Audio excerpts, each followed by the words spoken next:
con una casa digna nunca disminuyó, incluso cuando entendió que esta tarea correspondería a la siguiente generación.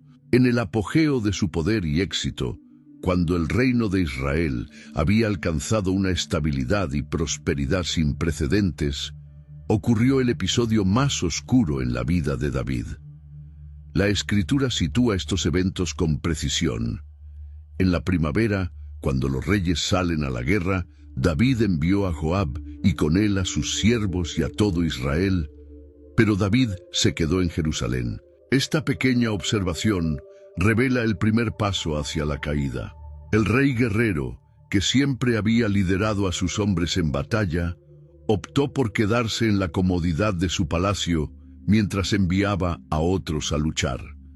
Este momento de ocio preparó el terreno para la tentación que seguiría.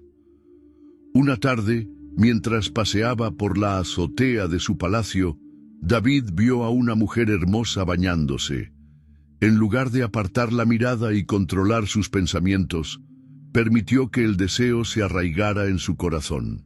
Envió a alguien para averiguar quién era ella y le informaron: ella es Betsabé, hija de Eliam, mujer de Urías Eteo.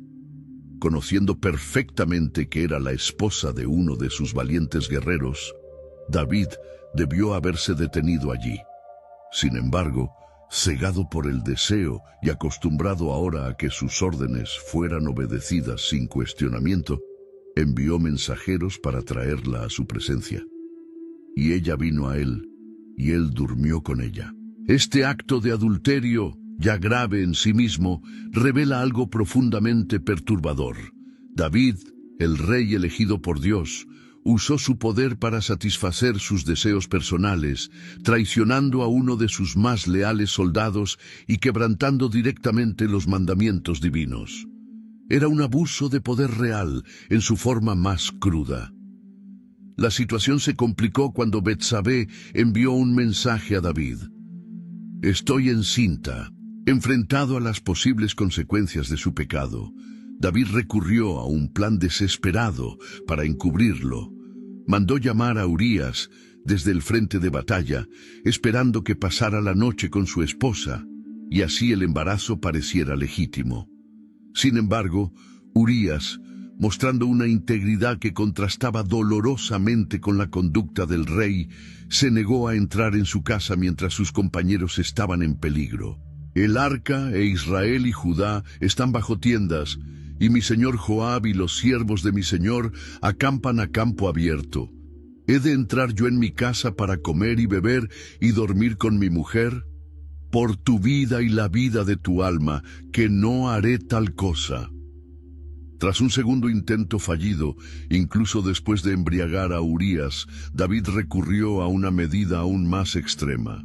Envió a Urías de vuelta al frente con una carta sellada para Joab, que contenía su propia sentencia de muerte. Pongan a Urías al frente, en lo más recio de la batalla, y retírense de él, para que sea herido y muera. Joab cumplió la orden, y Urías murió en batalla junto con otros valientes. Cuando la noticia llegó a David, su respuesta fue de una frialdad calculada. No tengas pesar por esto, porque la espada devora a unos como a otros. Después del período de luto, tomó a Betsabé por esposa, quien dio a luz un hijo. La Escritura concluye este relato con una declaración devastadora. Pero lo que David había hecho fue malo a los ojos del Señor. El hombre conforme al corazón de Dios había cometido adulterio, abusado de su poder y organizado un asesinato. La caída moral del gran rey no podía ser más completa. Dios no dejó a David en su pecado. Envió al profeta Natán para confrontarlo, quien se presentó ante el rey con una parábola sobre un hombre rico que, teniendo numerosos rebaños, robó y mató la única oveja de un hombre pobre para preparar una comida a un visitante. Al escuchar esta historia, David se indignó. «Vive el Señor, que el hombre que hizo tal cosa merece morir. Debe pagar 4 veces el valor de la oveja, por haber hecho semejante cosa y no haber tenido misericordia». Entonces llegó el momento de la verdad. Natán miró directamente al rey y pronunció las palabras que resonarían a través de los siglos. Tú eres ese hombre. El profeta procedió a recordar a David todas las bendiciones que Dios le había concedido y cómo había despreciado la palabra del Señor haciendo lo malo ante sus ojos. A diferencia de Saúl, quien siempre buscaba excusas y justificaciones cuando era confrontado con su pecado, la respuesta de David fue inmediata y directa. He pecado contra el Señor. No hubo defensas, ni intento de minimizar lo ocurrido o culpar a otros. En esas 4 palabras se condensaba un reconocimiento total de su culpa. Natán respondió, también el Señor ha perdonado tu pecado. No morirás. Sin embargo, por cuanto con este asunto has dado ocasión a los enemigos del Señor para blasfemar, el niño que te ha nacido ciertamente morirá. El perdón divino era real, pero las consecuencias del pecado permanecerían.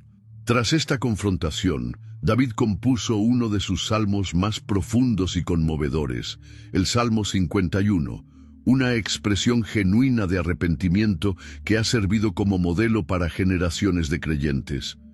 Ten piedad de mí, oh Dios, conforme a tu misericordia.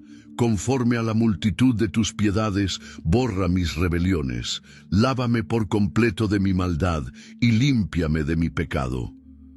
En este salmo, David reconoce no solo sus actos externos, sino la condición pecaminosa de su corazón. Contra ti solo he pecado, y he hecho lo malo ante tus ojos.